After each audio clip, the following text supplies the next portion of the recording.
Oh, that was short. I was expecting a whole song. I was going to do all this. Hi, Steve Postell. Thank you for doing this. This is Game Changers with me, Vicki Abelson, and my guest today is my old friend, Steve Postell. And we have known each other too many years to count at this point, I think. A lot of years. A lot of years. Do you want to tell the story how we met? Well, we probably have different versions. I just remember we probably do. I was playing a gig at, I think, the Red Lion, or the Back Fence was one of those two. Oh, yeah.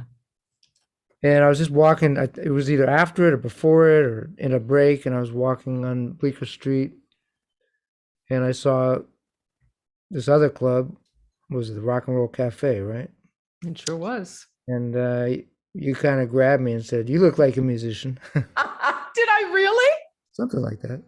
Oh my God. Is that, see, my version is that you walk down the stairs and I thought you said to me, you guys have live music and, I'm a musician. Yeah, no. And then you mentioned Pure Prairie League and it was all over. I was like, I took out the book. I booked you on the spot. I was get out of here. So I know that wasn't a long gig for you, but it was a gig and you sang lead. How did the Pure Prairie League thing happen? My lawyer at the time, they had, I think, let's see, Vince Gill had left, and Craig Fuller, I forget who was first. It was Craig Fuller and Vince Gill were the two lead singers. I think Vince Gill might have been, I don't know. I could be wrong. Well, which one of them left, and that was the second of them. I think, I don't remember, but yeah, so they were looking for a guy for that slot. They had a slot for a sort of guitar playing singer guy. And so I went down there and, because they had the song. Oh, God, yeah. Amy. And I went down and it was a weird time because they had lost their record deal. It was disco. Is that so? And nobody cared about that kind of Wow. music. So they for a little while. So they had no record deal, and I went down, and they were great. I mean, it was amazing. It was a short. What year was that, Steve? Because I can't believe they didn't have a record deal. They were huge. Early 80s. Yeah, it was when disco and the music changed so much. And and right when I was down there, played a couple gigs. Mm-hmm. One of them opening for, it's interesting because I just played a gig with Albert Lee. Wow. And one of the gigs we played at Pure Prairie League was opening for Emmylou Harris, and Albert was the guitar player in that band. Oh, wow. And so while I was down there, my lawyer got me an offer from a label. So I went back to New York and did that thing. For my own music, and so it was short-lived, but they were great guys, and I've stayed in touch with them. There's only one left, but.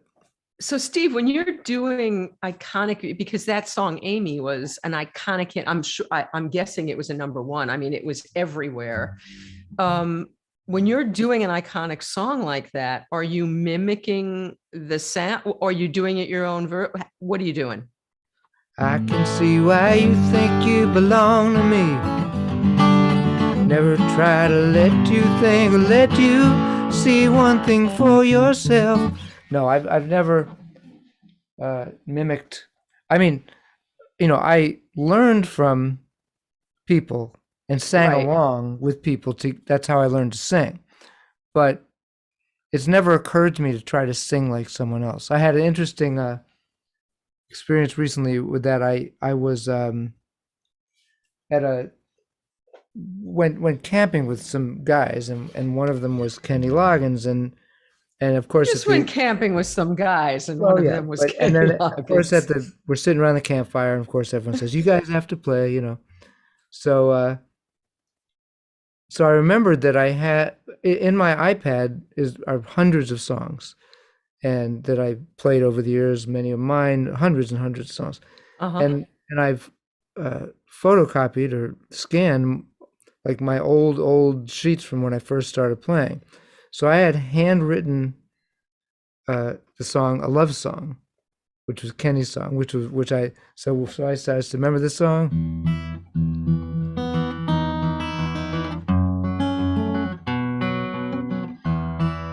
Summer thunder and moon bright days, northern lights and skies ablaze, I'll fly for you.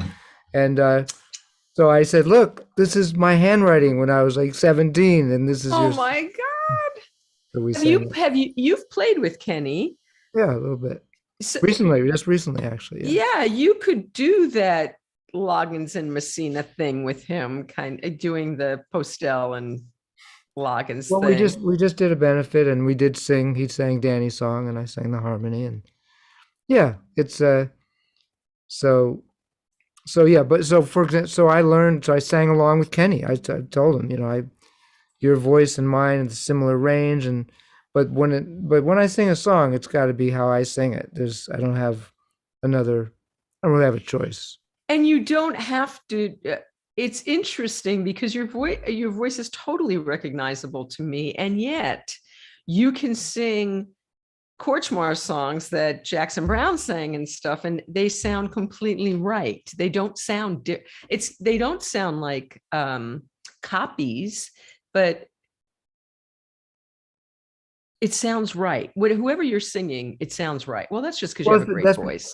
But it's about being authentic. That's it. Mm. And if you, and that's it. I just sing as authentically as I can for how I feel about a song. So, Steve, all the times we've talked, I don't know if we've ever discussed this. I don't know how this started for you, the singing part. I know you got a guitar when you were a little kid. You had, and tell that story about what your guitar teacher said when you came in with your little guitar. Which story?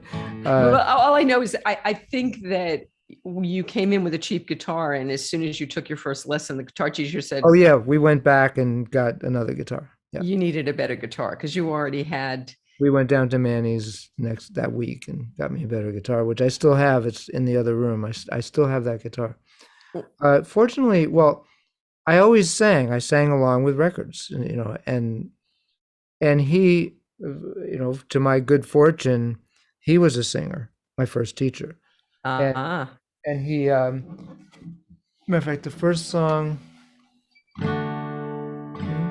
"Hang down your head, Tom Dooley," and so we sang and played. The first lesson, I started to learn to read, learn classical, learn to sing and play. So always was integrated for me. How old were you when that all started? 8 years old. And was it your choice, or did your parents encourage you to do that? I'd been wanting to do it for 3 years, but they were told I was too little. And do you think that you were born with a gift that came out through you, or do you think that this is skill that you amassed, or both? I think it's probably both. I clearly had an affinity and a proclivity. It came easy to me compared to other people. I never had a problem pushing down. It made sense to me. I think I'd absorbed watching people play, so my brain kind of went, "Oh, I know how that works." I think there's different levels of both. I've worked to this day really hard. But so was I a prodigy? No. But was I definitely sort of on the spectrum of being gifted? Yes. I could just play, I could sing, and it made sense to me. So the language sort of wasn't confusing to me. So learning to read music was not a challenge for you? Not really. And when you were little and you were getting turned on by music and wanting to do it, who were you listening to that was exciting you at that time? Well, fortunately for me, for some reason, and I asked her why, she didn't really have a very good answer. My mother had a spectacular record collection that was not only a large collection, but had every kind of music. It had classical music, it had jazz, it had big bands, it had old blues, it had jazz, show tunes, and I had a little record player in my room. Mm-hmm. And I'd go in the living room and I'd get a bunch of records and play them. So there was music happening always, and it was great stuff. That it was everything. So I'd go from a symphony to Gene Krupa, to Josh White, to Duke Ellington. You know, it was all there. So I was just getting my little brain waves were getting fed this nice food. Is that still true for you, Steve? Do you still listen to genres across the board? I listen to genres across the board. Mhm. I have to take a break sometimes from, like when I get in the car, Mhm.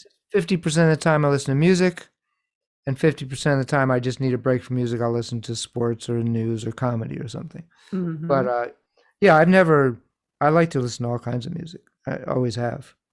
But And was it always guitar? Did you know right away? Okay, I want to play guitar. yeah, Why? I knew right away. I again, and why this is, we don't Mhm. know, but when I was about 5, we were walking in the park, my mother and I.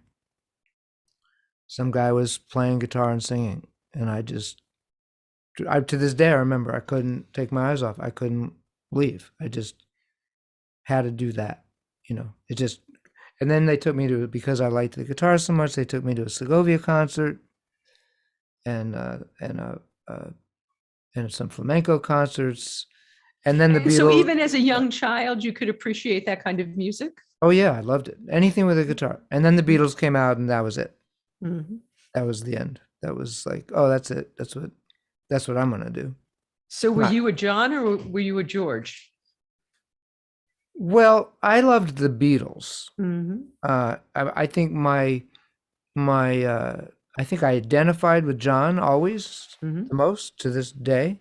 Mm-hmm. But the whole package Yeah. was just so stunning to me as a little guy.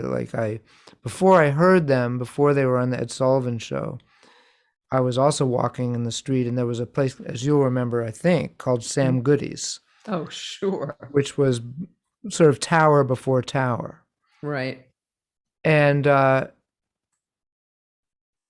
was on the second floor. It was a 2-story, and the second floor had these giant windows, and in each window was a picture of one of the Beatles. And I just said to my mother, what is that? Who's that? And within a couple weeks, they were on Ed Sullivan. I stayed up and watched it, and it was definitely. Would I have been a musician if there was no Beatles? I suppose, but that was kind of it for me. And so how long after you saw the Beatles on Ed Sullivan were you actually playing? I think within a year and a half. And so when you first started playing, how long did it take you till you started playing with other people? Or did you play solo when did you start to play in front of people? How did that happen? Well, the first time I did it, I was 13, Mm-hmm. and my teacher at school, well, she had been my teacher in 4th grade. She actually hired me to play a gallery opening. Wow. That's fabulous. I got $25, and I sat in the corner, and I thought I was a big professional musician. And what did you play at the gallery? Did you play classical songs classical? And Beatles songs, and I just sat there, no microphone, there was no PA in those days, and I think people must have thought it was cute. I thought that I was like, I'd arrived, And you got paid your first paid gig. Well, and so, okay. And after that, did you start to play with did you play in bands when you were, or was it you were a solo act? No, I didn't play in bands till really much later. I was solo or with one person. My first real concert in New York was myself and a friend who played piano and cello, and a woman singer who played percussion and sang. But so it was all like singer-songwriter, no bands. But after I saw a James Taylor concert, maybe when I was 16 or so, I really got what a band could do, particularly Leland, Danny, and Russ, the way it sounded, and I started to want that. But then I went to music school, and that was and majored in composition and classical guitar. So I didn't do a band until actually way later than most guys went the other way. They started in bands in high school. I didn't. So when you were first doing this, what did you see? What did you project as, okay, this is what I want to do? How did you see how did you see yourself making a living being a musician? What did you project? Well, the original idea was, I'd be the next guy like James or Jackson Browne or in a band like the Beatles, whatever, or Dylan. And at a time when I was going through a real Dylan phase, I ended up, through my mother, who was an artist, in a painting class with him. Oh, I was so hoping you were going to tell this story. Yes. And so approximately what year was that? 73, I think. Okay. So he was God already. Oh yeah. But he'd had that motorcycle accident. He was on a hiatus. And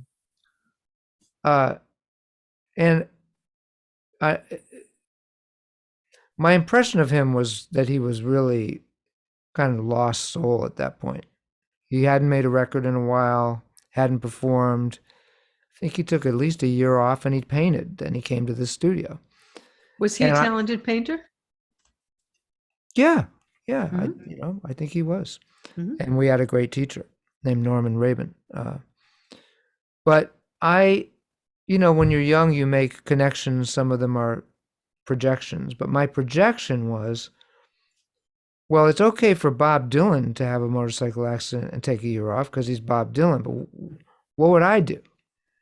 And I decided I better go to music school and not go to regular college, and make it and learn the craft of it, so that if something happened or the career or I didn't have a record deal, I could still be a musician, because that was priority. So I don't know if I would have gone if I hadn't been around him and had this idea of well, I couldn't do what he's doing and just screw around for a year painting, and I want to be a musician and get paid for that. So let me go to school and learn the craft.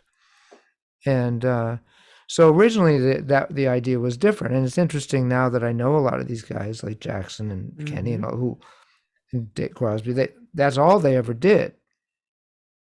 And I had started on that, where I was just going to singer-songwriter, write songs, play, that's it. And I went this other direction, and where I did that, but also became a studio musician and a composer and an engineer and all these other things. I don't regret it, but it definitely was it was a different path than I might have taken. But that was the idea when you went to school, was to be able to do all of those things, I assume. Yeah, it was to always be the singer-songwriter guy, but to be able to work, and then I got work right away. Okay, so tell us about how that happened. I was at Mannes College of Music, and but they didn't do the classical music schools were very snobby back then. Juilliard didn't even accept guitar as a real instrument, so there was no guitar. And Mannes didn't accept any music other than classical as real music. But I wanted to learn theory and harmony and all that. So I was, but I could already really play. I mean, I was playing little classical concerts and so on. So I was taking not jazz lessons, but sort of contemporary guitar, sort of what Ted Green might have taught, with a guy named Myron Weiss. And Myron had played on Broadway in a bunch of shows. I think he was in Chorus Line for many years, and he'd played A Man of La Mancha, and but he didn't want to go on the road. He had a lot of students. He liked his little place, his little deal, and so there were no phone machines back then. So if you got a call in the middle of the lesson, he picked up the phone. So I'm waiting, and he's talking, and he says, and then I wasn't really paying attention, and he went, "Hey, hold on a second." He goes, "Steve, you want to go on tour with Man of La Mancha?" Wow. And I How went, old are you at this time? In college? "Yeah, 21." Hmm. And I went, "I guess so." So next thing I know, I quit Manus, and I was on tour, making a Wow. good living and being a professional musician. Wow. And so I believe the story is that you only had to take a job other than music once in your life, and it was really short-lived. Is that, and why did that happen? So I started playing shows. That Mhm. again, just kind of accidentally, all of a sudden, I was But you ended up on Broadway. yeah. But the first, so I was playing shows, Right. tours, then Mhm. off Broadway, and then I got a call to take over the chair in Evita on Broadway. And so that's a union gig for the at the time. I mean, it's lots of money, and that show was a big hit. I had a Patti job, Lapone, huge. yeah, at least Yeah. a couple of years. So what I did is you had to play four guitars in the show: an electric, a nylon string, a steel string, and there was a fourth, maybe a 12 string, whatever the fourth. I know there were four Mhm. guitars. And so everybody left four guitars down. They didn't schlep them back and forth. You had a locker. Right. So I went out and bought four guitars for the show and spent all my money, which I was supposed to start the next week. Mhm. And then there was a change in schedule, and they said the guy who's leaving isn't going to leave for 2 months, for 8 weeks. So hang tight. So I said, okay, but didn't have any money. I had four nice guitars. So I was just, again, one of my youthful ideas was I certainly could have called my dad and say, "Dad, I'm broke. Can you spot me for 2 months?" But I went, what would I do if I couldn't call my dad? And, if there was no one to lend me money, what would I do? I'm not going to ask him. Wow. And I decided, well, what could I do and make money today? That's illegal, of course. And In those days, I guess, Steve, you couldn't just go down to Bleecker Street and start picking up little gigs, or could you? yeah, but not, I mean, I needed some money, You not to count on, you had to pay your rent or Yeah, whatever. I Yeah. paid my rent. Yeah. Yeah, I could have played, got a gig in 2 weeks or in a month, but I needed Right. on in 7 weeks I was going to be working. So Right. I remembered, well, I take these car services to the airport whenever I travel, and it's a car service where people use their own cars. I wonder if I could do that. So I got in my car, which was a Volvo station wagon that I bought from my dad for $1. And I drove up to 116th and Broadway. Which is where I used to live. I walk in, and there's at least 100 guys in there waiting to get called, at least. Wow. But they're Indian, they're African, they're from all over. They're from Honduras, and and this is, of course, now that I think of it, now it's a pretty racist thing, but they see this white guy at the back of the room, and they go, "Hey, you, come here." Is that really it? Because you Yeah. were white, you got the gig? I had to be, and I go up there and I said, "What kind of car do you have?" And I said, "Volvo station wagon," and they just literally go, "Here, go to this end." I mean, I was working, and like 6 minutes later, I was You don't picking need some. you didn't need a special license to do that? No, Wow. so I got a little beeper, and drove. I drove people around for 3 weeks, something like that. And so then you ended up going on the road with Man of La Mancha, which so how long were you doing that road travel thing? Well, on and off, the whole Broadway, the whole show thing was probably 8 years total, 7 years. That's a lot. Did you see yourself staying there and doing that No. for the rest? No. Matter of fact, when Evita ended, when that show finally closed, I was like, that's it. It was one of those things where there weren't that many chairs. There still aren't. And once you were in and I was in, you were going to get the call for the next show or the next show. You were going to work all the time. Right. They knew you could read. They knew you'd done the show. They knew that you were responsible. But there was always the hungry guys behind you waiting to take your place. Sure. So Evita ended, and I looked around the pit and was like, I cannot end up one of these guys. Nothing against them, but for me personally, I'll never do it. Even though it was only 8 shows a week, it took a lot of energy and time. Sure. So were you able to do when you were doing that? Were you able to go play late at night? Or did you do any other play? You did all the time. All day. I was doing jingles in the daytime and session. Oh wow. And then after the show, I'd go down to Bleecker Street and play. And some nights I'd take off if I had a big enough gig. You only had to be there 5 out of 8 shows. Oh wow. So I would, I was playing the whole time, and but then I turned down 2 shows, and I never got another call for a show. Wow. That's how much there were guys like, he's out, I'm in. I got one more call about a year and a half later or so, maybe even 2 years later. I got a third call. Hadn't had one in a while, to play Evita again. I said, I'm not playing shows anymore. And okay. Then they called me back. Listen, the conductor really wants you to play Evita again. And I said, I haven't played a show in 2 years.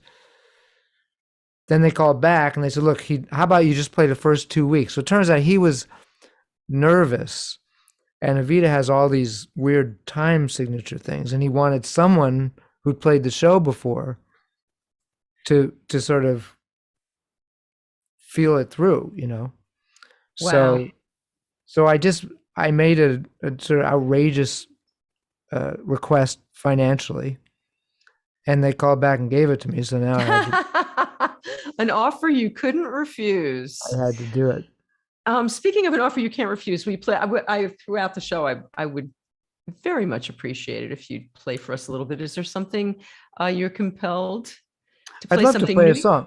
I'd love to play a song. I know this sucks because this is live. I just got to go get the lyrics. Give me go get the lyrics, and then I have to go get my power chord. That's why I'm going to have you play a song right now. Okay, so we'll do that right now. We'll do this commercial break. This is a commercial. No, I'll talk to them while you go. This is an Audio Technica mic commercial. So you go, and I'll talk to everybody. Hello, everybody. Sitting behind me, this is my second to last Game Changers from this location. Very emotional for me. I thought it was my last show, but actually I'll be here next week with David Proval from The Sopranos. And but yeah, after 17 years wrapping it up here, and so my set is going to change. I have no idea what it's going to look like in the new location, but pretty emotional. I'm glad you're here, and Steve is an old dear friend, and I'm so happy to be doing this again with him.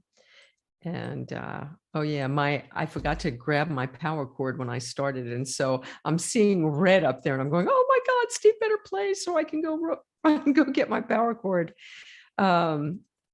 So what's the oh wow, Tony? I don't know when you said that, what the oh wow is for, but if you guys have questions for Steve, feel free to put them up there. I am glancing over, and we'll ask him anything you want to know. Well, not anything you want to know, but I'll ask him most of what you want to know.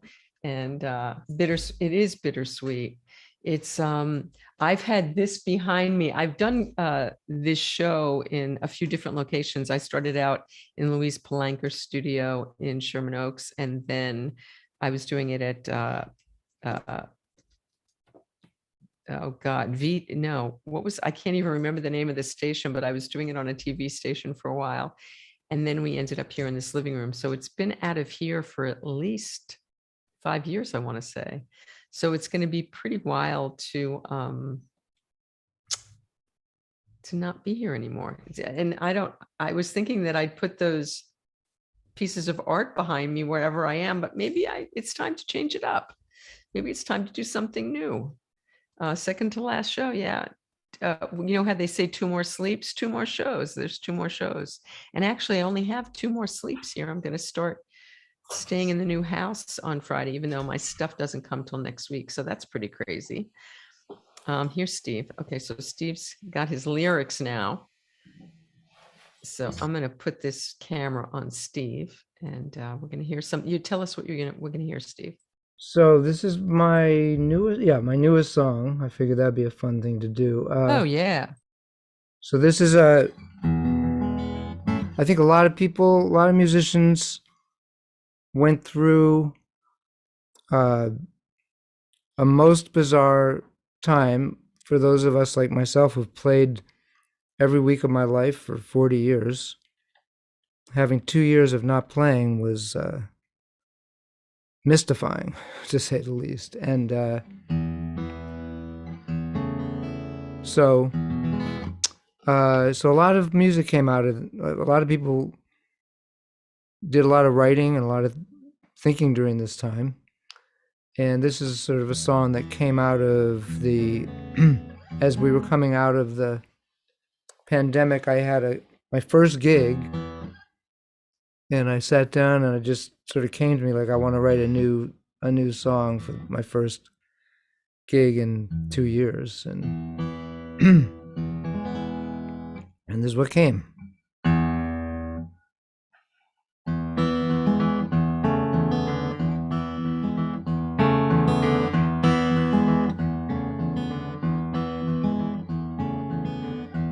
It's been a long, long year. Been through some hard times. Said goodbye to friends. Had some trouble on my mind. I think I saw a light, a castle in the sky. I think I saw my life pass me by. What can you do when you lose your way and lose your point of view? What can you do when your heart is closed and your truth is no longer true? You can climb up a hill, you can float down a stream, you can pick up your guitar and believe in your dream. You can howl at the moon with the wind at your back and feel the first drops of rain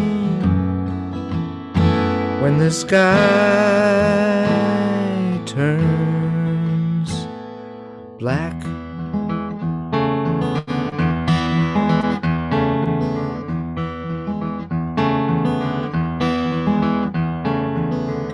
I put my money in the bank.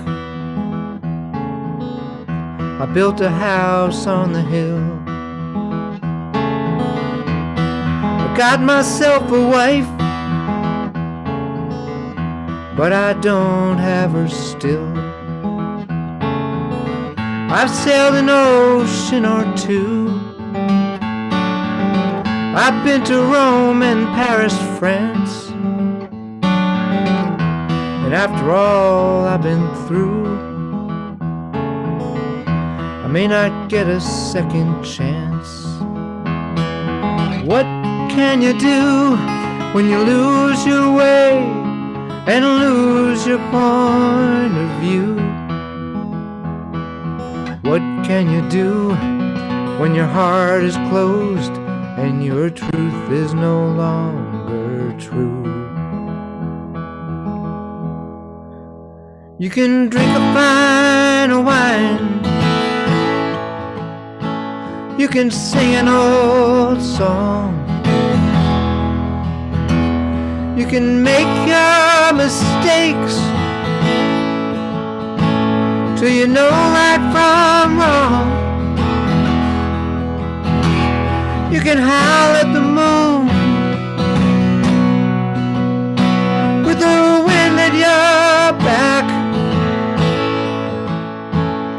feel the first drops of rain, when the sky turns black.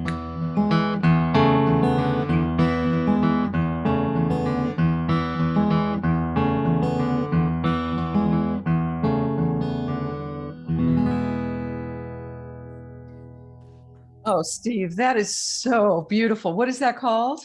Sky Turns Black. Sky Turns Black. And so okay, so now you have the immediate family, you have your own recording still. What do you do with that? Does that become a Steve Postell song, or is that It's a Steve Postell, yeah. And do you sit down and purposefully write an immediate family song? Yeah. You do. And do you collaborate with someone else in the band when you do that usually? Yeah. And even if I started alone, it just ends up being even more of an immediate family. It's generally me and Waddy and Danny. I'll bring an idea. And what makes you do that to bring it to the immediate? How do you know, okay, this is for the immediate family as opposed to something you're going to do? I just know where we're at. I mean, we've developed a thing we do, and I know what's missing, and I know what would be good for me to sing. So it's pretty clear to me what songs are like for me and what songs are for the band. It's a different thing. I'd say the band is if anyone doesn't know, it's myself, Waddy Wachtel, Danny Kortchmar, Russ Kunkle, and Leland Sklar. I know nobody knows who they are, but they're pretty good. It's not even though all of them made their names playing for Jackson Browne and James Taylor and Warren Zevon and singer-songwriters and Carole King, it's not a singer-songwriter band, it's a rock and roll band. And even so, even if we're playing about, like, even when we're doing some of the old songs, it turns into the way a rock and roll band would play, like we do New York Minute. Right. Which in the in the Henley version, there's a jazz trumpet in the beginning and this piano. How's that go?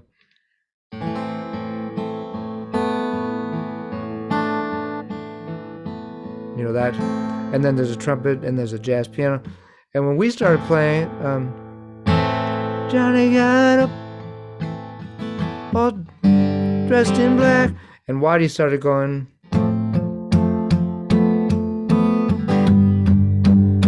on this power guitar sound. And I think you have to hold on to your guitar because we're going to be talking about things. We're just going to need you to keep breaking into them. And as soon as he did that, Russ started going, and so it completely changed. It's the same song, but it became ours, and it became more of a rock ballad than is beautiful. And they're both beautiful. Same, even the way we do Somebody's Baby it's a more fantastic rocking version, So I can hear in my head, if I'm writing a song, like whether I hear everybody how they'd play it or something like that. Yeah. Lynn just said, everybody knows the immediate family and wants to be a cousin. I think that's probably true.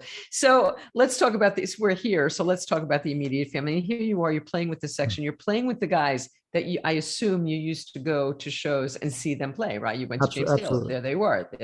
So how did you first come into this group of players, and how did the immediate family happen? I met them one at a time through being a session, a guy in the world, so I. Who'd you meet first? Leland. So it's a good story. I've told all these stories a million times, but I'll tell them again. Yeah. I for you, Vicki, I'll tell the story again. There you go.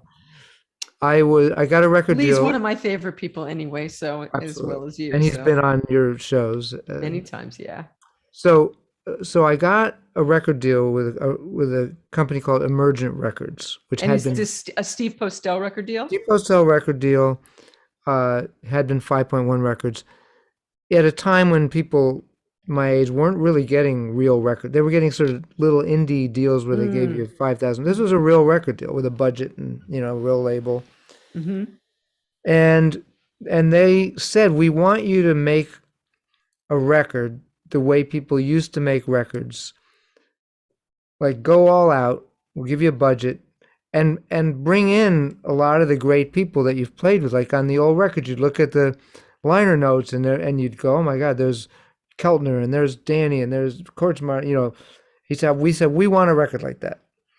So I was doing pre-production, getting the songs together. I was at the NAMM show, which is National Academy of Music Merchants, for those who don't know. It's a 20,000 musicians and music companies converge in Anaheim and have this big festival, a conference.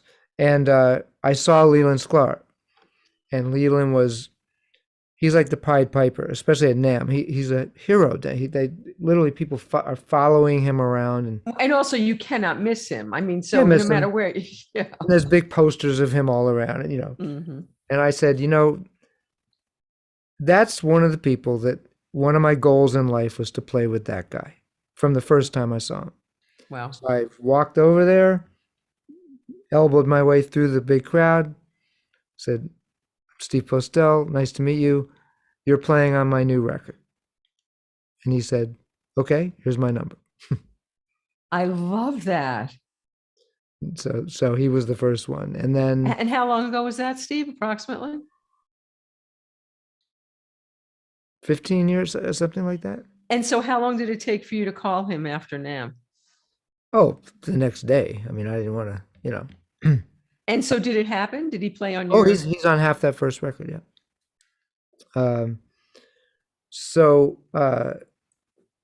You know, and I had a studio with Steve Ferroni at the time, and then Steve introduced me, you know, brought Ben Montench into the record and all these people. And then another friend of mine knew Waddy. So the record started to being this, like, Robin Ford's on this track and Eric Johnson's on this track and Ben Montench is on this track and so on and so forth. So people started to want to be on it. So when someone called Waddy, I'd never met him, and I didn't meet him again until the Immediate Family, but he played on it. Then so one by one I met them, but the band, and I met Danny at the Troubadour reunion. So I did the record, finished the record. It was being mixed by Nathaniel Kunkle, who's Russ's son. And Nathaniel said to me, why don't you come down as my guest to the Troubadour? James and Carole are doing this reunion show with the original guys. So since I knew, at that point I'd met Russ, I knew Nathaniel, I'd never met Danny. So after the show, I introduced myself to him, and we just clicked. Yeah. You know, we just had a thing. And then. How long ago was that, Steve? Maybe 12 years ago, something like that. You know, it had to be, because the tour was 10 years ago that they did. Maybe more, maybe 14 years ago. So maybe I met Leland 17 years ago, something like that. Time flies. So yeah, it's probably longer, right? 2 years of pandemic. So it was more than that. Yeah. So then Danny started coming back to LA. He and I ended up at a New Year's Eve party. And of course, you guys have to play, you know, play for us. So there were two guitars there. We played.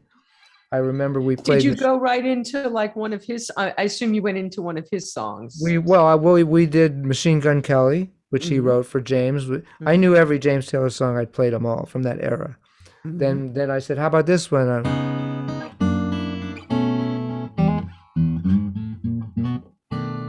Well, I'm a steamroller for you, baby, guaranteed to blow your mind. You know, so I went into that, and he was like smiling, and so we just played for. You're gonna have to play another song very soon. we played for about 45 minutes, and then he goes, "Man, it feels like we've been playing together forever." And I said, "We have. I've played I've played along with you for however many years that is at that time. So once that happened, just make a long story short, Danny, the section got a call to go to Japan because a Japanese label got the rights to the section. The section was Danny, Russ, Leland, and sorry, I'm spacing out. Russ, who are you talking about? It'll come to me. Anyway, Okay. they were in this band called The Section, and they got asked to go to Japan, and they decided they weren't all on the same page. The schedules were difficult. Danny Because didn't really. they were still all playing with the major play. They were still Yeah. doing that. And Danny didn't really want to. Oh, Craig Durkee. I'm sorry, that's who the fourth guy was. My apologies to Craig. And it was kind of fusion music. Danny felt it was kind of dated, so he said. So we were in the studio working on something. He goes, "Yeah, I'm gonna blow that tour off. We're not gonna do it." And I said, "Well, wait a minute. Why don't we do the thing that we do, this Night Train Music Club thing, but call it Danny Kortchmar? You should not go to Japan. It's a great opportunity." He went, "Well, I guess we could do that." So we went to Japan with a different band. Danny got a record deal to do his own music at a Japanese label, and of course called Waddy, Russ, and Leland, and myself. We did all the pre-production here, and within we had Jim Cox on keyboards on that record. But it's a great record, and we had James Taylor on it, and Jackson was on it, Dave Crosby was on it, Michael McDonald. But it was a Danny Kortchmar solo record. Right. But halfway through the recording, we were like, "Oh, I think this is a band." And Danny said, "Yeah, it's called The Immediate Family." That was it. It just like off the top of his head came out? Yep. And it was one of those things where when the five of us were playing together, it was like, well, we kind of have to do this. And then the Japanese people asked us to go, and that gave us a focus, like, okay, let's get a set together and let's go. It always gives me goosebumps when any one of you starts talking about the immediate family, because it's talking to Leland or Waddy or whatever, like this is kind of the thing, like you guys have backed up everybody, and to now have this thing of your own that is this precious, wonderful, the culmination of all the dreams, because I'm sure, and I know, having spoken to each one of you individually, it is the dream when you're little to have your band, the Beatles, the thing, right? It's wonderful to play the stadiums and be with James and Jackson and all of that, but it's not I've always loved, once I started having bands, I had a band called Chain of Fools for years, and then one called Little Blue. Played for me many times. Played for you. And I loved being in those bands. And when Little Blue ended, I created this Night Train Music Club, but it's not really a band. It's really me and whoever I want to be in it. So it's a different situation. But and it got harder and harder because coming out here, I'm not going to be in a band without great players, and everyone's busy. And at our age, you're not going to start a band. It's what are you going to do? Go to the garage and play in a band? So this came out of the heavens, man. I'm telling you, that to be able to be with these guys at this point and be we're not like a cover band. We're not like a superstar band. We're a real band. You're a rock and roll band. You guys rock. You're a rock and roll. We write together. We travel together. We talk to each other every day. It's really been and they're actually making a documentary about the band, which is very exciting. Let's talk about the Denny Tedesco documentary, because we're waiting. I know COVID really. So where Denny was on the show, actually, where is it at as far as? It's pretty much done in terms of the editing, and I mean I've seen it 3 times. It's amazing film, and one of the things that's so great is that everybody we asked to be interviewed said yes. No, one person didn't. Wow. I won't mention who that is. Oh, one person did not. Oh. But she also had a stroke, and that's why. And you can figure out who that is. But everybody else, Neil Young, Keith Richards, Carole, Linda Ronstadt, Jackson, Don Henley, James. Everybody said, yeah, of course I'll be interviewed about, Linda Ronstadt did it. Yeah, Linda, James, David Crosby, because all the people had these guys, and with a few of them myself also, were important in their, they wanted to talk about it. Right. And so, Steve, for you, growing up with, with James Taylor being your hero, and I'm sure Jackson was as well, how did you meet James for the first time, and what was it like when you actually got to play, produce? What was that like for you? Well, what I got to do with James was Danny got called. So they did this tour, the Troubadour reunion tour, which came out of those few nights at the Troubadour. How long ago was that? The tour was 11 or 12 years ago. And so the tour was the original band with a couple auxiliary people. There was a Robbie Condor on keyboard, but it was Danny on guitar, Russ and Leland the rhythm section, Carole on piano, James on guitar, just like when they started 50 years ago. Wow. And they filmed and recorded multi-track the whole tour. So they'd been talking to Danny for years about, we're going to do a special, and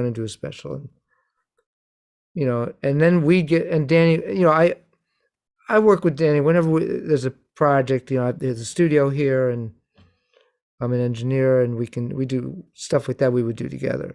So there were a few false starts, but they finally did, I guess CNN and HBO bought it, but they needed Danny and me to really go through all the shows and all the tunes and pick the right shows and pick the performances and then fix stuff and edit stuff. It was a lot of work.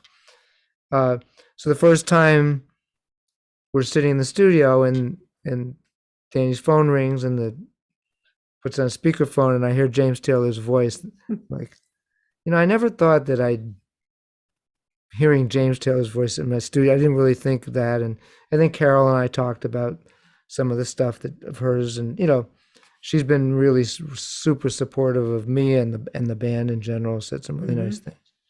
So, yeah, it's just been kind of, in stride. You take it in stride, and I've played with a lot of people over, 40 years, but through the band and through the work I'm doing now, we're in the same circles. You're in the same circle, and so when that first happens, is it a pinch me moment? Like, this is James Taylor, this is the guy, and this is.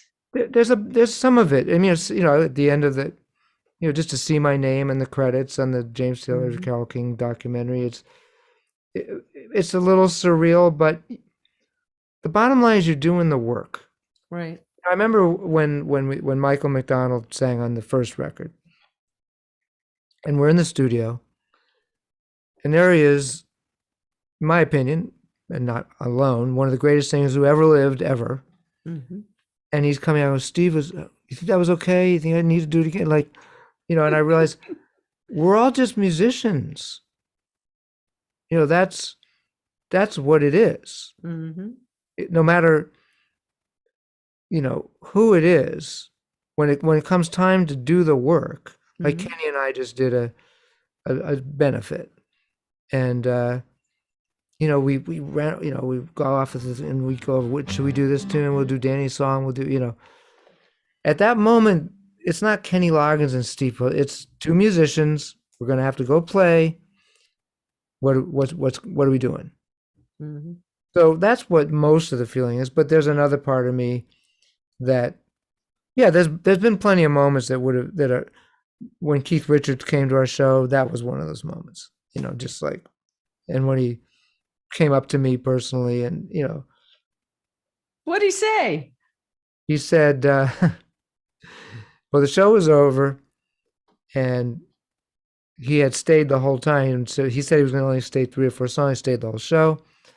And he's kind of going like this. And I'm looking around because I met him in the dressing room, but and there's no one behind me. He goes, and he keeps going, you come over here. And I go over and he gives me a hug. And he said, you know the only thing better than 2 guitar players in a band? I said, what? He goes, 3 guitar players in a band. That's fabulous. You know. So yeah, yes, I don't take any of it for granted. I don't take for granted playing with these guys, you know. But it's like Tom Petty's talked about when he got in a band with with Bob Dylan and George Harrison, you know. Your party was going, holy shit. But you're also in the band. Yeah. You know. Yeah. So how did the producing side of it, how did that start for you, that you started producing other people's music, which is something you do quite a bit of, and you have quite a reputation for it. You've done some amazing, I know you did David Crosby's. I didn't produce him. And how did you meet David, and what's that relationship like? Which question first? Okay, how did you meet David Crosby, and what is your relationship with him like? How did you start to produce his music? I don't produce his music. I just wrote with him. I wrote with him.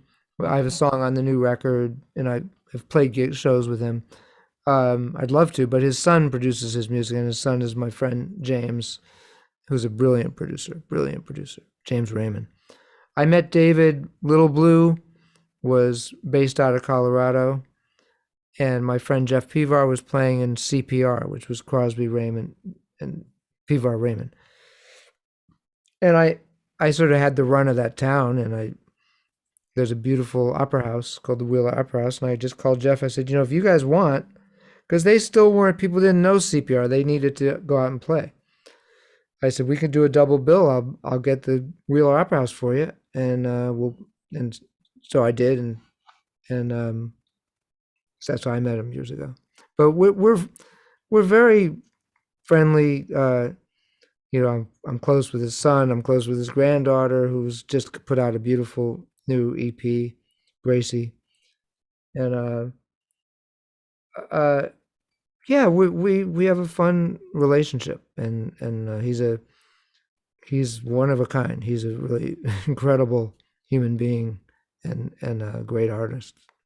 Watching that documentary that came out on him, it was pretty sobering, and it sounds like a lot of bridges were burned. You have not had that experience with him, I assume. You know, I know that I've seen him get persnickety. Mm-hmm. I can take it. I don't, you know. I'm just very fond of him, and I know. You know, I just played a gig with Chris Stills, and I know Chris is close with Graham. Chris and I were both on this Everly Brothers special. I did a song with Waddy, and Chris did a song with Graham, and his dad Stephen, and they don't talk to Crosby, and it's fine. You know, I like everybody. You know, I like them all. But no, I get him. I get that it doesn't bother me, you know, in some sort of global way that people are difficult. You know, people are difficult. I'm difficult. I've called David out when I had to on something, like, you know, like he was mad about something, and I said that didn't happen. Fortunately, I said, here's the text, and he's like, oh, sorry, you know. But you know, I think he's a grand artist and a human being. That's what I think, you know. And yeah. And so you've gotten so many of these people to play on your record. How is that to ask? Well, is it natural? Is it easy? Is it still like, oh my God, I'm gonna act? Like, what is that like for you? My policy about in this I now know personally a lot of pretty famous musicians and actors, and you know, because of what I do. Mm-hmm. And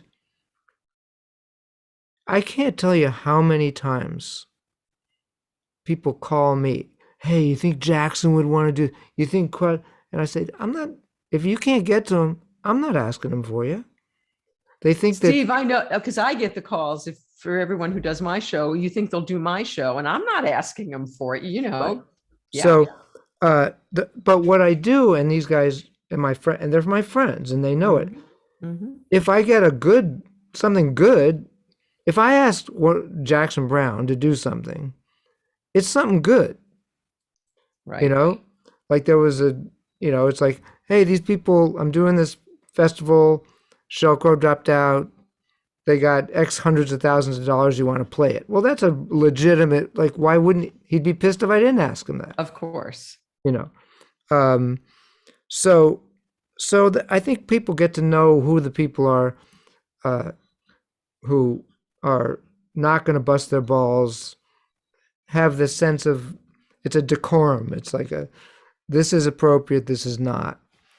And so if I ask, it's a good thing. And like the benefit I just did, I asked Kenny, he knows the people. At first he was like, I'm going on tour the next day. I said, no pressure, we won't put you on the invite, but the invite's open. So you know you can come play. And of course he showed up. We had to rehearse in 20 minutes and we played. But you know, so that's why it's, I only ask when it feels good to ask.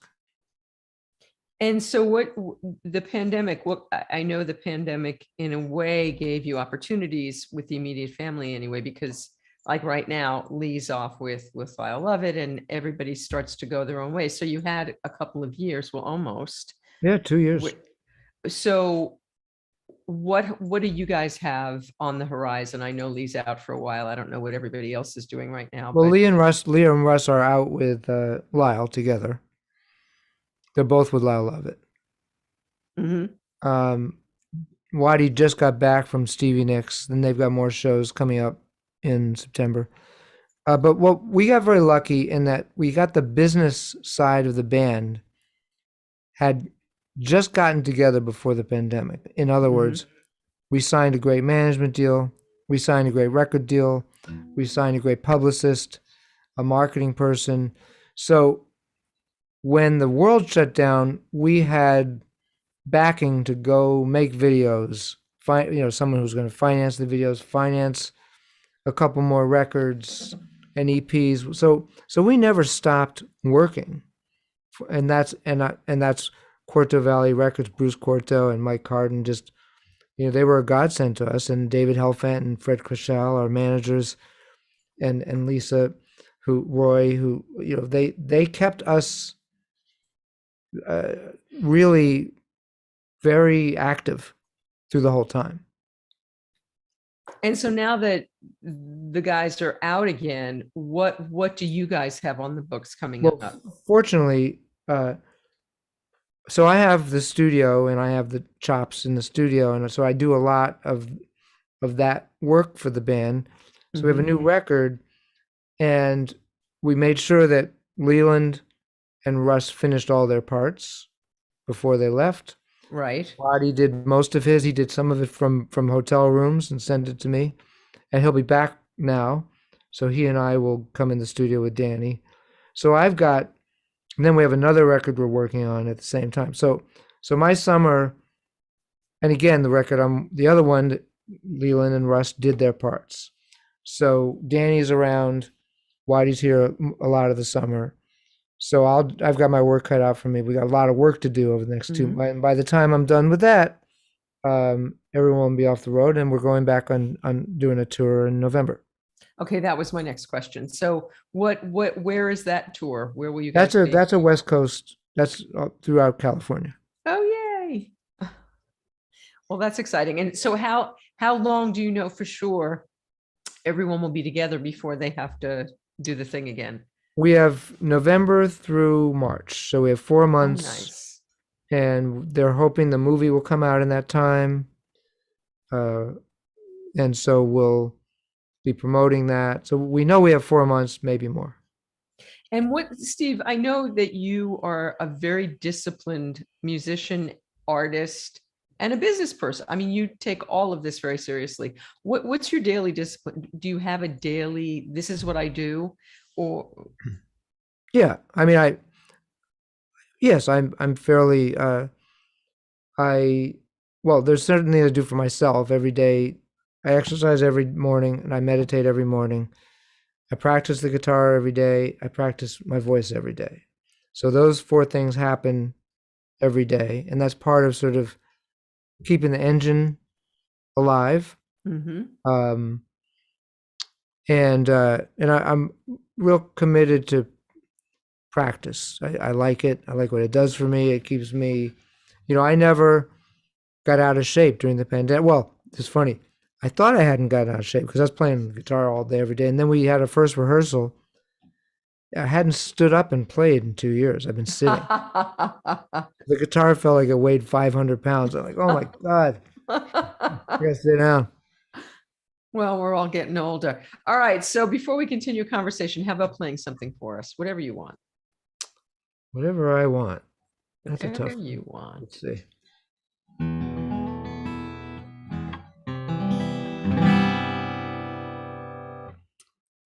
It's always difficult to know what to play. Okay.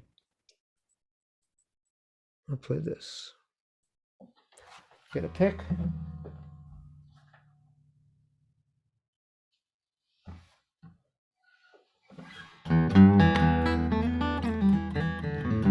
I just did a Night Train Club Sunday at McCabe's, and one of the special guests was Teresa James, who I love. Unbelievable. And Teresa and I were both close with a guy named Steve Bruton. Mm-hmm. So she played a Steve Bruton song. He passed away. I used to live at his apartment in L.A. That's how I got to L.A. He sublet me his apartment. And I wasn't going to play the song, but the chart was in the books I handed everyone. So I wrote a song to Stephen right after he died. And so I played it at the show. And I'll play it now. It's kind of a conversation. I was just a little background. So I was on tour with Jennifer Warnes. Jennifer knew Stephen since he was like 18 years old. She knew him forever. Was very close with Stephen. And we knew he was very ill, and we found out on the road that he died. And so this was sort of, I had this thought, 2 thoughts that turned into a song. One was, if I was having a conversation with him right now, post-death, what would it be? And just also thinking about when you're someone in our field, a musician, with YouTube, like, I'll never physically be in a room with him, but I can listen to him play every day. I just go to YouTube, and it's still very much alive. And so this was my song to Stephen.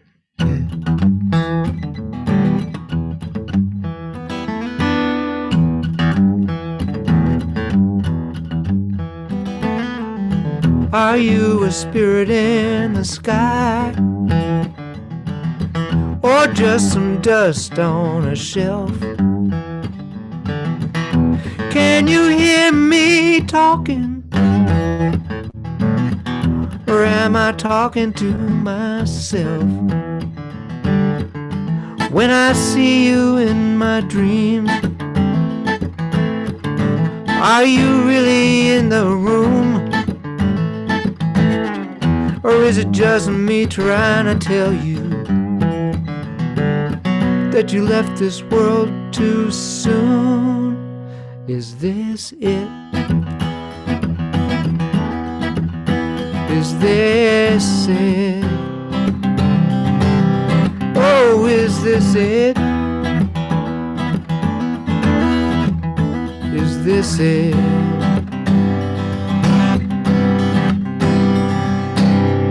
The ships were coming into harbor when we first heard the news. Sometimes you're sailing with your destiny. Sometimes you don't get to choose. Down at Cerritos Bar and Grill, someone is singing your song. It's just a kid with a guitar. Maybe you're not really gone. Is this it? this it? Is this it? Is this it? The sun will shine for 10 billion years. A candle burns out in a day. It's not as bright without you here, but I think I heard you say, this is it. This is it. This is all we get. No second chances. You better get right with it, 'cause this is it.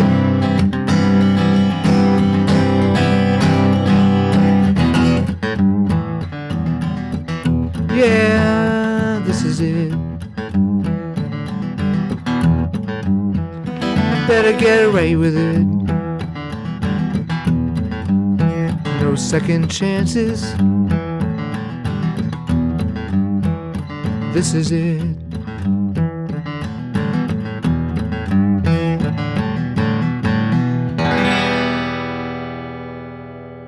Oh, Steve, while you're playing Don't Stop, would you play something from or playing Walking Through These Blues? Is that what it's called? Uh-huh. Yes. Would you play that? I Did I would. catch you off guard? Is that something Oh, you no. need? It's all Okay, good. it's all in the book. As long as I have the As long book. as you have the book, you're good. All right, good. I need the book. I'll tell you a quick story about the book. A lot of people do now. Some people don't. Jackson doesn't do it. But A quick story about the book. All right, good. I want to hear the quick story about the book. well, I was many years ago. I was touring with a woman named Leah Salonga. Are you still there? You're frozen. There you are. Then Tell me if you're there. I'm gonna turn the internet off of my other computer just in case. okay. Hang on. Okay, you're back. So anyway, I'm touring with Leah Salonga. It was a She was Miss Saigon.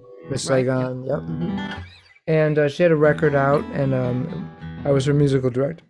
And we were doing a duet. The single was a duet. And we got to the Tonight Show. Oh, that's weird. Got to the Tonight Show, and I started to panic a little bit. Like, what if I forget the words? You know, this is live. And they said, no problem. Right. We have a teleprompter. And I went, okay, good. And then I couldn't see the teleprompter because I didn't know I needed glasses. And then they said, no problem. And they wrote the lyrics on this giant, sheets of paper that they put at my feet. Cue cards, yeah. Cue cards. And I could never had that messed my head up so badly. I've always needed cheat sheets from that day to this day. And once the iPads came into the world. I was going to say, so what form is your book? So it's an iPad. Yeah. Uh-huh. All right.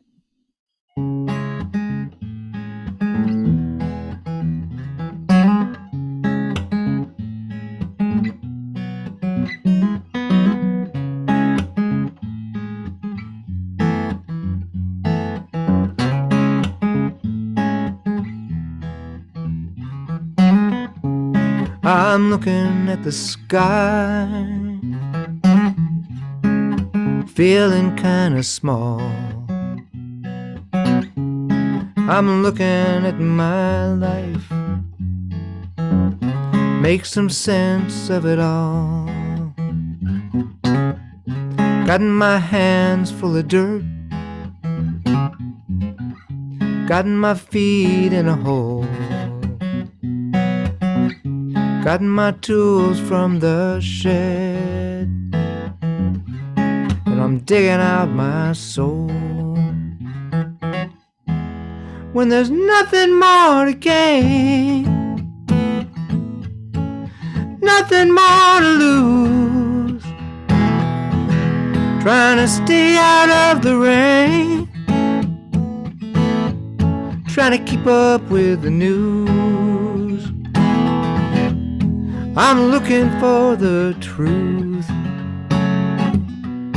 and I'm walking through these blues. I got some brand new shoes for walking through these blues.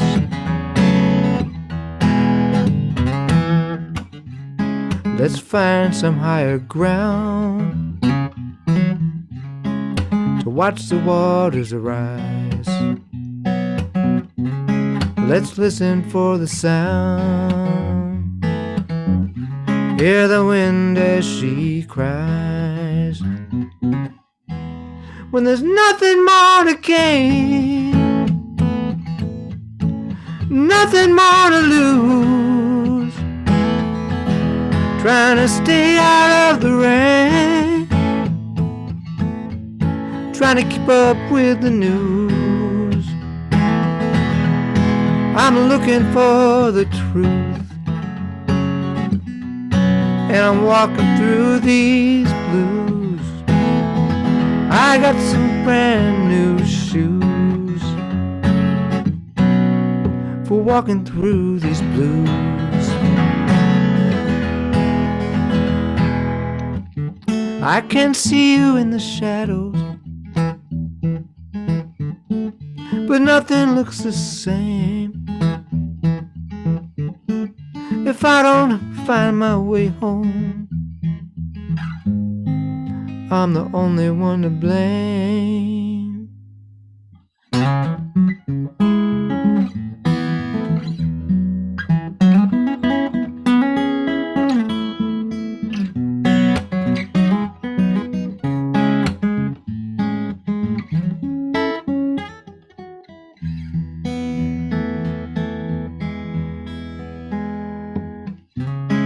I once had a true love.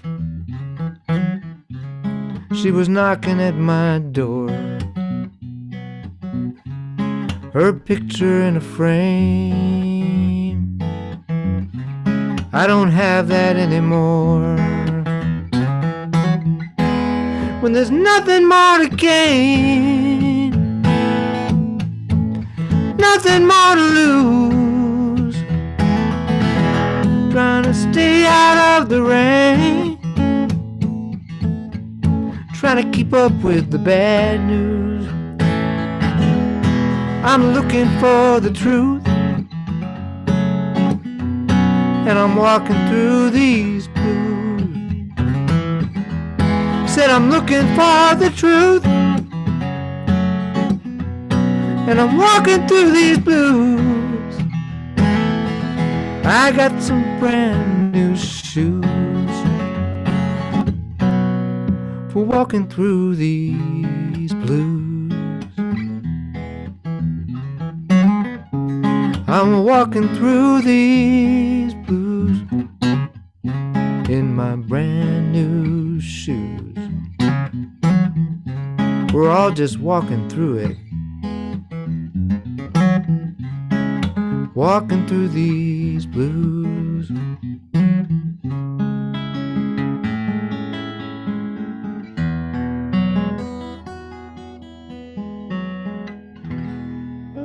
Oh, thank you for playing that. That is just so beautiful. Thank you for playing that. Somebody asked about your meditation practice. Can you share with us what kind of meditation do you do, Steve? It's a sort of an Indo-Tibetan Buddhist tradition. I've been doing it for 23 years or so. And how long do you meditate in the morning? Or I assume it's in the morning. About 20 to 30 minutes, nothing spectacular. That's pretty spectacular. If I get through 10, I'm really proud of myself. That's fantastic. And have you ever missed a day and then do you notice it, or do you never miss a day? Oh no, I miss days. Absolutely. I mean, for different reasons. The day of a show, I usually don't do it. Just I'm more sort of, that part of my brain is focused on the show. Right. Yeah. I'd notice a difference if I don't do it for a week. Yeah. And has your life gone back to normal? Mine still hasn't. Are you back to normal? What's No. your life like now as far as being out in the Well, world? I mean, the big thing right now is this. If I had COVID, I got it at a gig. Leland and I both got it at the I last remember gig. did you get really sick? Not really sick, but I did have a long COVID thing. It Mhm. messed me up for about 2.5 months. But so the way it's impacting me now, well, I still won't go in a restaurant. I think it's kind of dumb. Mhm. I wear a mask inside anywhere I go. I do that. But this is how it's changed my life. I'm not going to die. I've had COVID. I've had 4 shots. But it can screw you up badly in terms of what you're doing. So Sure. I had a big gig Sunday night, sold out at McCabe's. Wonderful So group of how do you handle that? You've got all those people in what, a close. Okay. so what I handled it was this. I canceled everything for 6 days before the show. I didn't teach. No one could come to the studio because if I got COVID that week, I screw up that whole show and all the people Right. with tickets in. So now I don't have a show like that, a big show for a while. So if someone, I'll teach tomorrow in the studio working, I'm more gauged. I'm still careful, but I gauge it by if I've got something to do, I've got that it would really mess me up to not do, I isolate before it. And are you okay going into McCabe's and saying, okay, this place is going to be packed. There's going to be a lot of people in here. Does it make you anxious, or are you fine with it? No, it makes me anxious, but Mhm. it's a risk that I can't not work. Mhm. Can't do it. So And what about when you do lessons and somebody's coming to your studio? Because like now my daughter's coming with her boyfriend and I get anxious because they're out in the world and I'm really not. So how do you handle the I lessons and stuff? well, both two of my I do a few lessons online. 2 of my in-person students both got COVID. Fortunately, not when they were in here. Oh, Fortunately, I've told them to really, if you feel you've been exposed or if you don't feel good, do not walk in my room.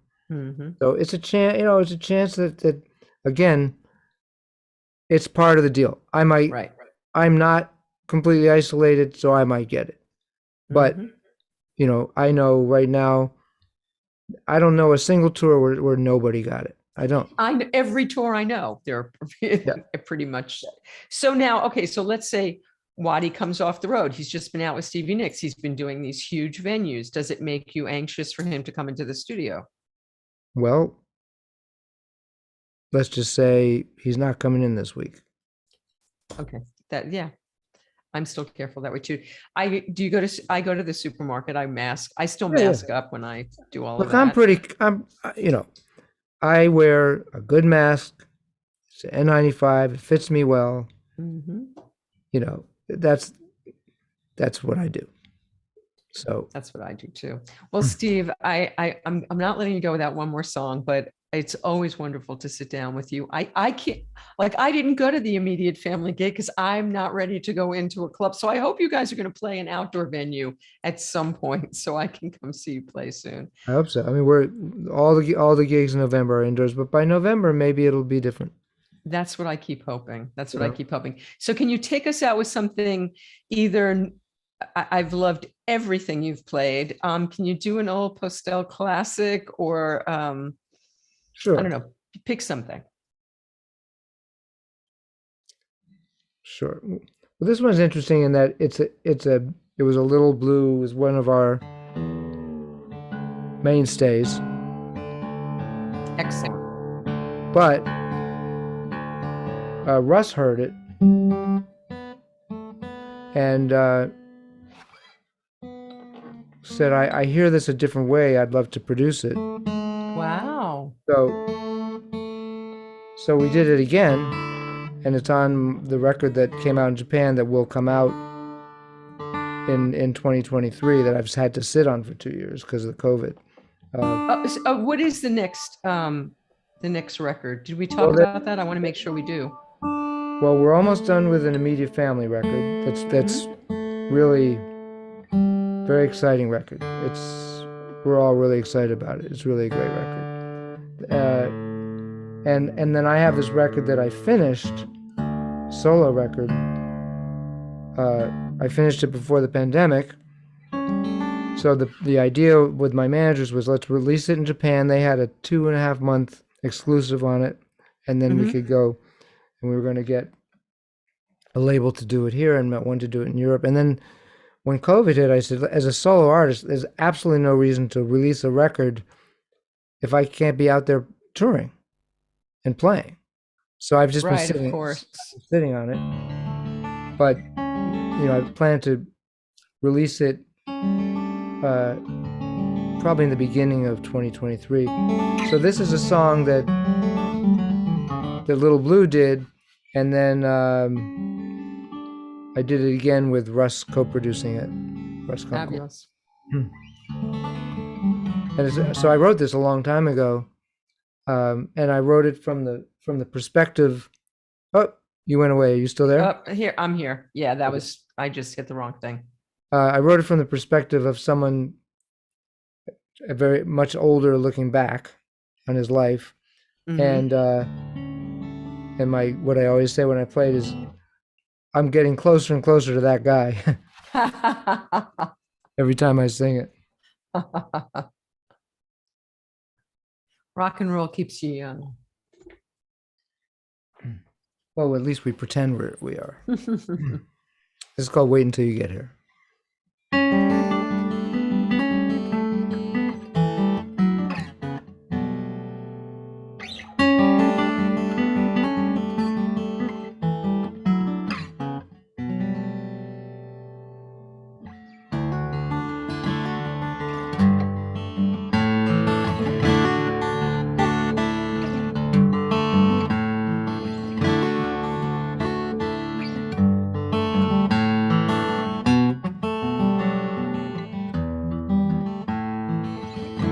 She looks at me through the eyes of a child.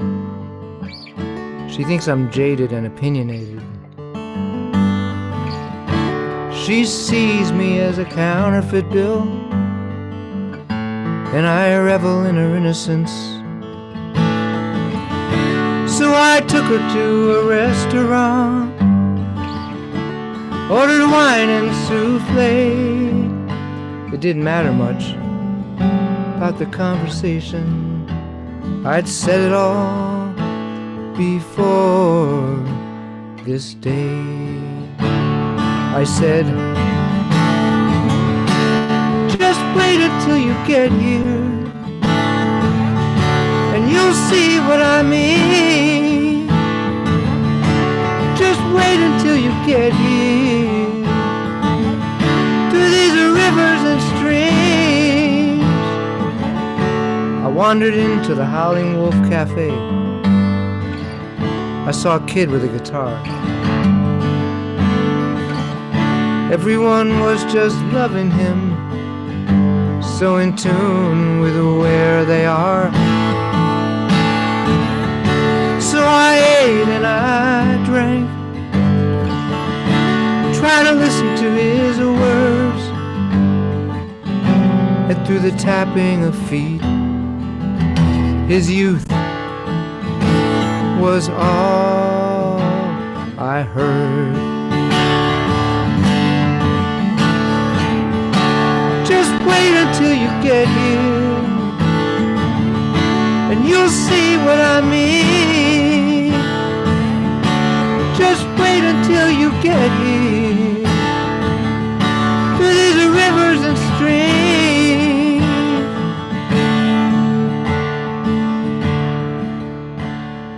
I'm no prophet, saint, or seer. dark to light, day to night, all comes clear. There's no need for fear, no need for fear.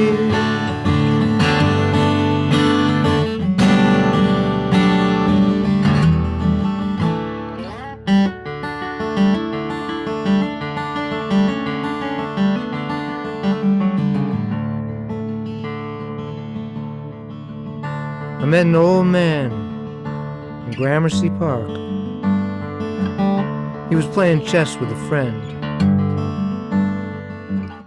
2,000 years worth of memories with no beginning and no end. Well, he told me he was a philosopher,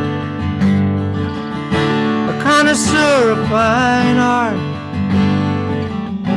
But when I asked him for his name, he said the state of man weighed heavy on his heart.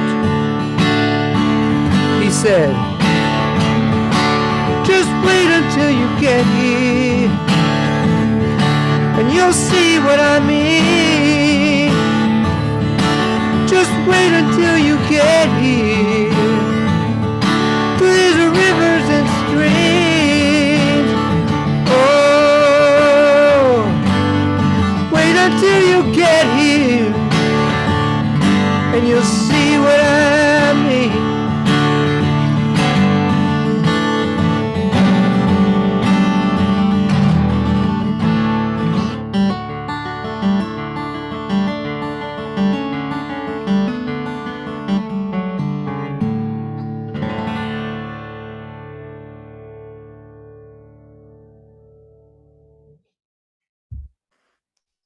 Oh, wait, your picture's not there. Steve.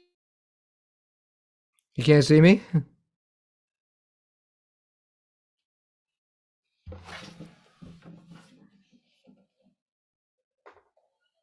Hello, hello.